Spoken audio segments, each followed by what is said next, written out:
Hello, and thank you for joining me. This is the presentation that I gave on the recent live concerning vaccines and the variants. I'm responding to a viewer question here about how effective the vaccines are against the variants. All right, let's have a look. Let's have a recap here quickly about the Delta variant. So the Delta variant is the dominant form of SARS-CoV-2 virus in many countries around the world. It is more than twice as contagious as the previous variant. So for example, Alpha was 50% more contagious than the original virus. And so Delta is 50% more contagious as those variants. So we're just dealing with a very highly transmissible virus. Delta may be likely to cause more severe disease, though we're not completely certain about that. And it may be more severe in certain demographics than others. And it really is targeting the unvaccinated or areas of low vaccination rates. These are the populations that are more susceptible to Delta right now.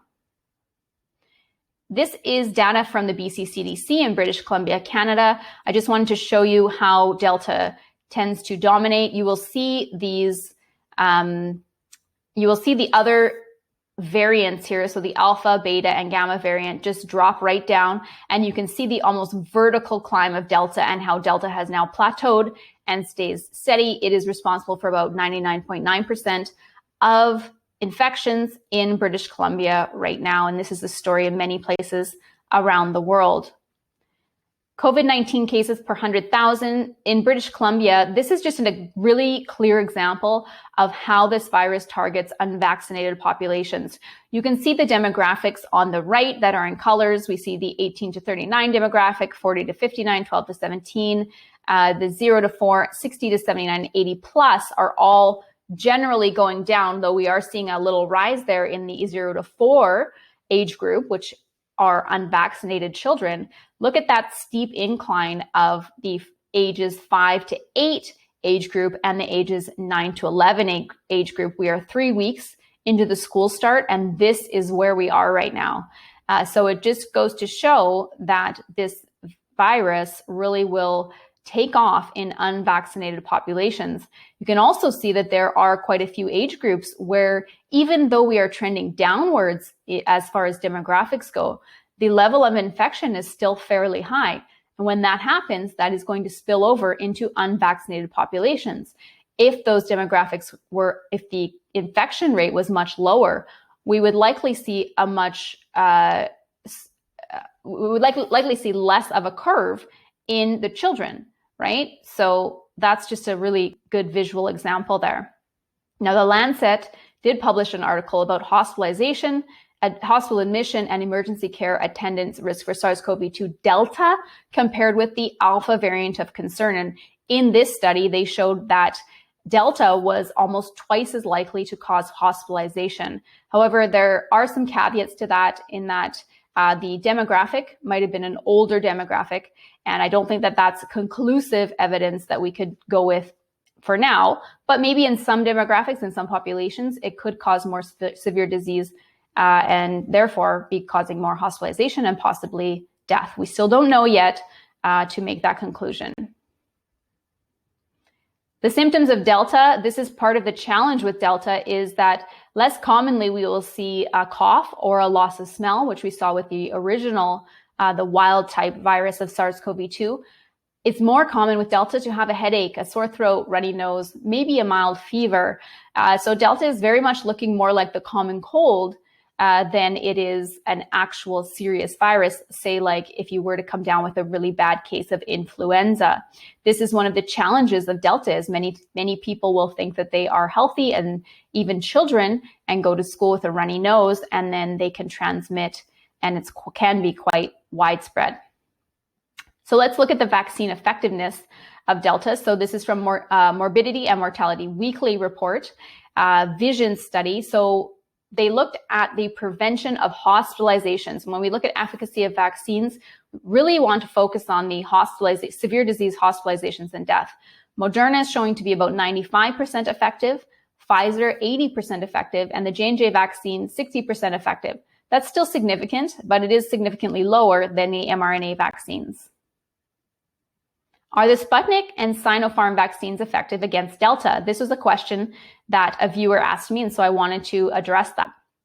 Let's compare the two vaccines first. The Sputnik vaccine is an adenovirus vector vaccine. So it is similar to the AstraZeneca vaccine. It uses an adenovirus, which is a common cold virus, to encapsulate the mRNA that can go into the cell and cause the cell itself to produce the spike protein. Now, it's using two different adenoviruses as viral vectors.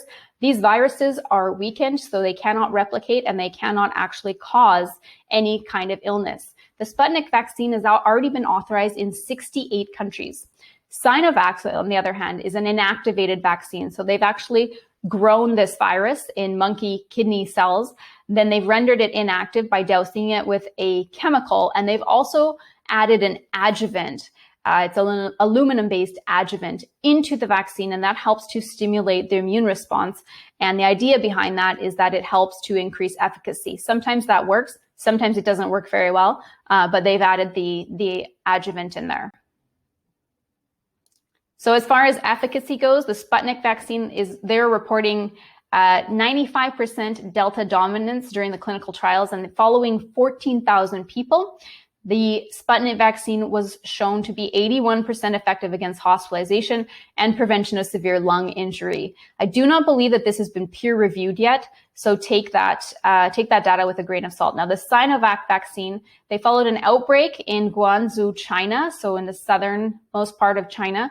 167 cases were part of an outbreak in about 10,000 people, and they showed that the vaccine was 70% effective against infection and 100% protection, gave 100% protection from severe disease.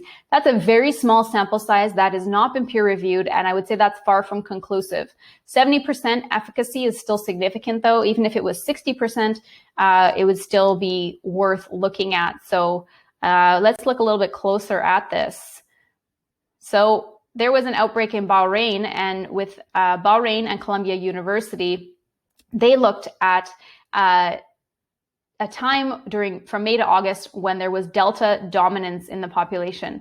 Compared to the unvaccinated, how did the vaccines perform in the population? So Sinovac showed a reduction in the risk of infection of 54% and a reduction in risk of death of 74%.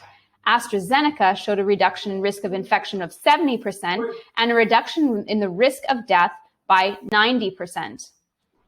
Sinovac's efficacy also waned in older populations, reducing the risk of death by only 35% in populations over 80. So that is significant if we are talking about older demographics.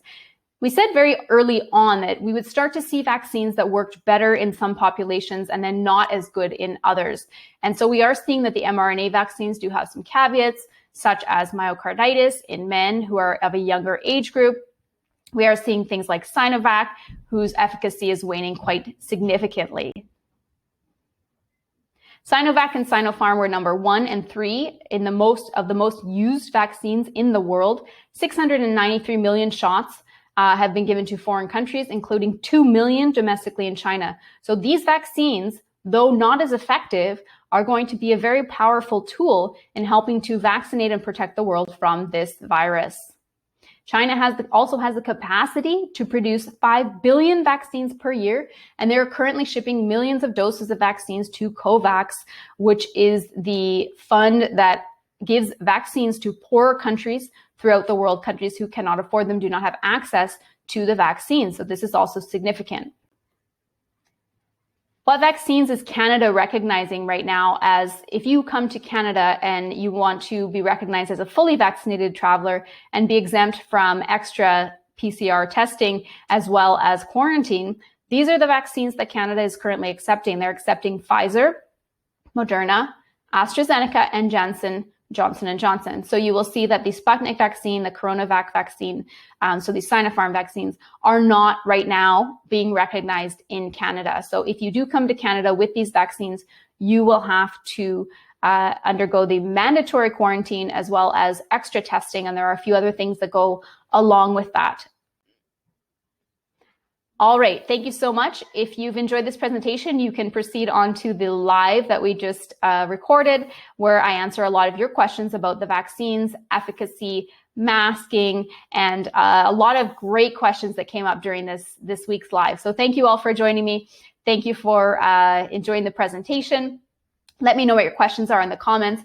It helps me to know what kind of content to create for you in coming weeks. Take care and stay healthy. Bye-bye.